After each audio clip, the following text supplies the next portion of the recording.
breaking news we've been following since our newscast at noon today. 2 Rhode Island girls missing since 1985, found living here in Houston. They are now women in their 30s. Their father, who had been granted custody of his girls, has not seen them since they were young children. I've always been trying to find my children, and now at least it's up to them to get in touch with me. Tonight here in Houston, the mother of those girls is facing charges. 32 years worth of heartache for that family in Rhode Island. A father wondering whether he would ever see his daughters again. Here's the timeline. The children were reported missing in 1985, and then just 2 days before this past Christmas, an anonymous call to police in Rhode Island. Those police officers contacted police in Houston and the women's mother, Elaine Yates. She is due in court tomorrow for arraignment. Channel 2's Phil Archer is live with the decades-old case that has a lot of twists and turns here. Phil? That's right. Elaine Yates is being extradited back to Rhode Island. She should be arriving there right about now, as a matter of fact. She eluded police for more than 3 decades by hiding in Houston under an assumed name with her daughters. But that all ended yesterday with her arrest here.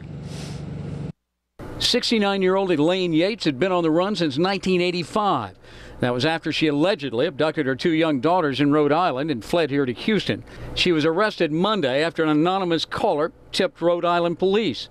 Her estranged husband, Russell, has been waiting 3 decades to see his children again. The whole thing was I've always been trying to find my children, and now at least it's up to them to get in touch with me.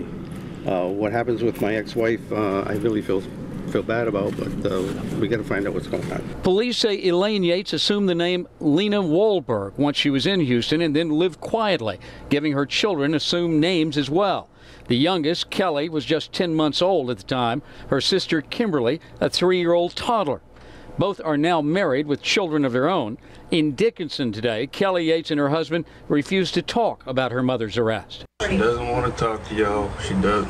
We're not going to have the media circus here.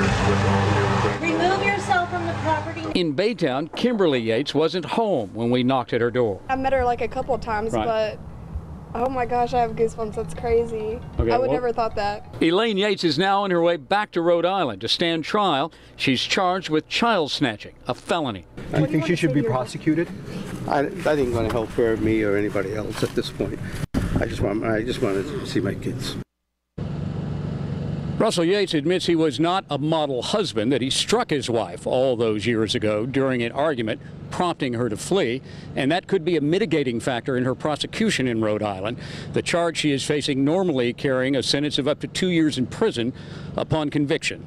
Reporting live in Baytown, I'm Phil Archer, KPRC Channel 2 News. Thank you, Phil. I know you'll be watching this one very closely. Now, as Phil has reported, the 2 daughters were apparently unaware of their mother's past, so they are just now beginning to deal with the shock of all this. Sarah Donchi joins us with a look at that side of the story tonight. Sarah? You know, this is a very difficult story for sure. It's almost too incredible to believe, shocking for an outsider looking in, but experts say potentially traumatic for the people involved.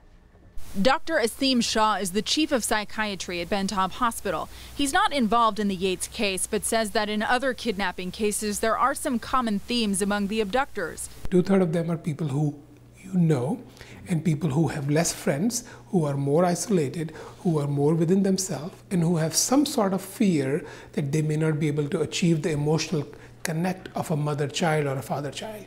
In this case, the victims of the kidnapping are now grown women, and their alleged abductor is their own mother, even though she did not have legal custody.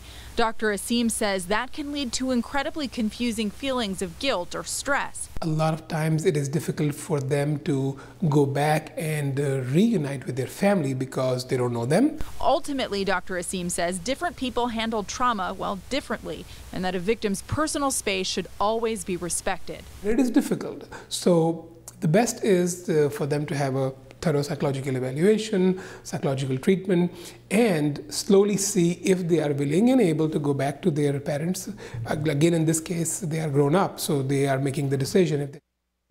Again, it is clear this is a very complex story, and frankly, the only people who really know what any of this is like are the women themselves.